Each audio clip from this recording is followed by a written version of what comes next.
Okay, second thing we're going to do is something called recurrence relationship. Now, in a normal sequence, you have a rule like 4n plus 1.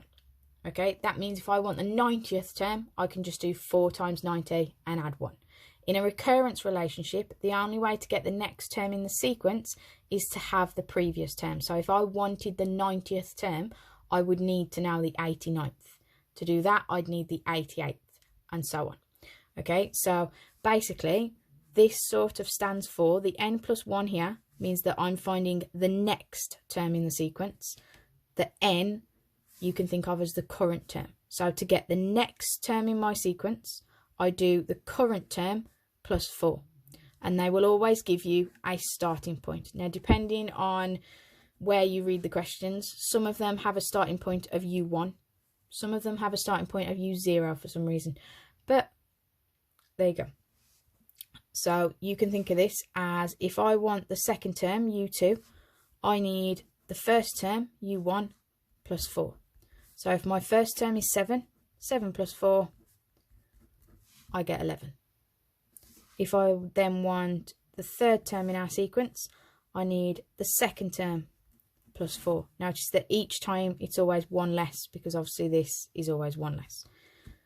So I've got 11 plus 4 is 15. And then if you want the fourth term, I get u3 plus 4. I get 15 plus 4 is 19. That's the idea of a recurrence relationship. Okay, works exactly the same on the next one. So to get the next term in the sequence, I do the current term, add 4 again. This time, we're going to start with u1 equals 5. So that means u2 has to equal u1 plus 4. Well, u1 was 5, so 5 plus 4 is 9. u3 is the second term plus 4. Well, that's 9 plus 4. That's going to give me 13. And if I want u4, I need u3 plus 4. Well, u3 was 13, so 13 plus 4 is 17. And that's the general idea of a recurrence relationship. Okay, now they do tie that and sigma notation, and they tend to do more often than not these in algebra rather than as just numbers. As you can see, the numbers was a tad bit easy. So we've got a sequence that goes A1, A2, A3 is defined by A1, so their first term is P. To get the next term in the sequence, I do the first term squared minus 1. Okay, and note that P is less than 0. Okay, that sort of information you're going to need to spot because it usually comes in handy somewhere later on. They're going to get you to find P. So we want to show that A3 is equal to P to the power of 4 minus 2P squared. Well, we know that A1 is equal to P. So if I want A2, remember we said that meant A1 squared minus 1. So I'm going to do A1 all squared minus 1. So that's P squared minus 1. There's nothing else I can do with that. That is A2. So if I want A3, I'm going to need to do A2 squared minus 1. Well, that becomes P squared minus 1 all squared minus 1. So if you expand these brackets, you've got P squared minus, P to the 4 minus 2 lots of P squared plus 1 minus 1. So I get P to the 4 minus 2P squared, since these cancel each other out. And that's it. I've got what they asked us to prove. Okay, it now tells you, given that A2 is equal to 0, find the value of P. Well, A2 was P squared minus 1.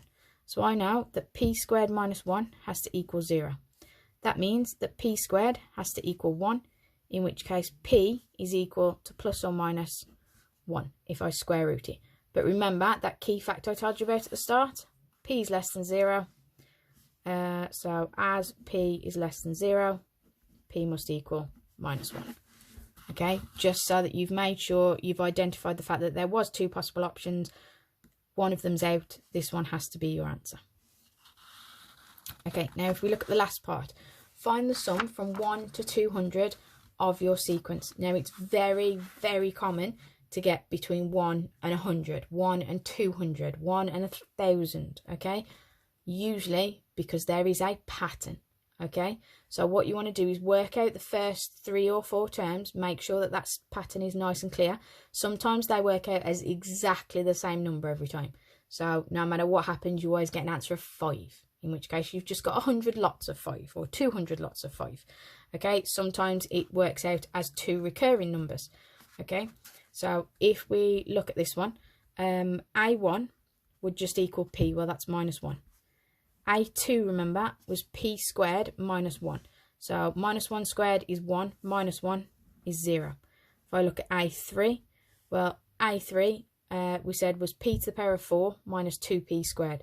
If I plug 0 into there, I've got, if I plug -1 into there, I've got -1 to the power of 4, that's just going to give me 1. And -1 squared is going to give me 1. So I've got 1 take away 2.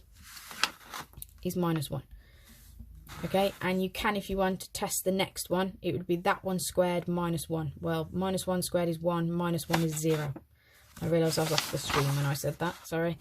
Remember, our talk was the next term. Is this term squared minus 1? Right, let's try that again. So we knew A1 was -1. So if you plugged it in, -1 squared is 1, take away 1 is 0. If I then we found A3 next by doing 0 squared is 0, -1 is -1.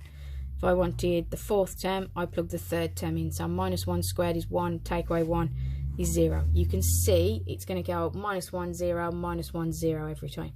So if I'm doing sum from 1 to 100, I'm going to have 100 -1s and 100 zeros. So the sum from 1 to 200 is just 100 lots of 0 plus 100 lots of -1. You get -100. And that's it. You've done your sum from 1 to 200.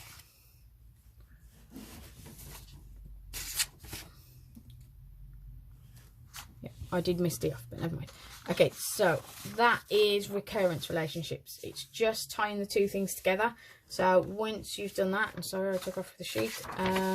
Once you've gone through this, you're going to do exercise. Let me find the page. 3H. That doesn't look right.